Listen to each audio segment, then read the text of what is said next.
Hello mga kainday, ayan magluluto tayo ng ating lunch. Ayan guys, nagluluto ang kainday nyo ng pork sinigang. Tatanggalin natin yung mga may itim na yan guys, 'di ba?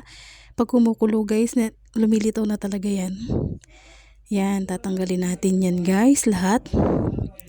Tatanggalin natin lahat yan guys, yung kanya mga itim-itim. Ayan, habang pinapalambutan natin ang ating pork ribs. Yan guys, 'di ba? Ganyan din ba kayo pag magsinigang kayo guys ng ribs? Super kailangan palambutin natin ng mabuti 'yan. Yan guys, 'di ba? Tanggalin natin yung mga itim-itim kasi yan yung madumi. And then nalagyan na natin yan guys ng kamatis and then sibuyas. Pukukuluan natin siya diyan guys hanggang sa lumambot at lumabas yung aroma niya diyan. And then, lalagay natin yung gabi. Palalambutan na rin yan natin guys. Hanggang sa lumapot siya. Yan. Yan guys, kumukulo na siya. Titignan natin yan. Tapos nilagyan ko siya dyan ng mga seasoning guys. Yan, nilagyan natin ng seasoning at saka ng salt. Para mabalance na natin yung lasa niya. Yan guys, sinakpan ko ulit. And then, ayan, kita nyo naman. Luto na siya.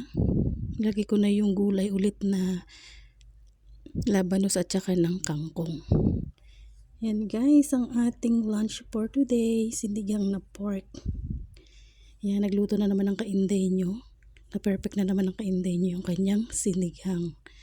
Yan, nalagyan na natin yung sampalok with gabi.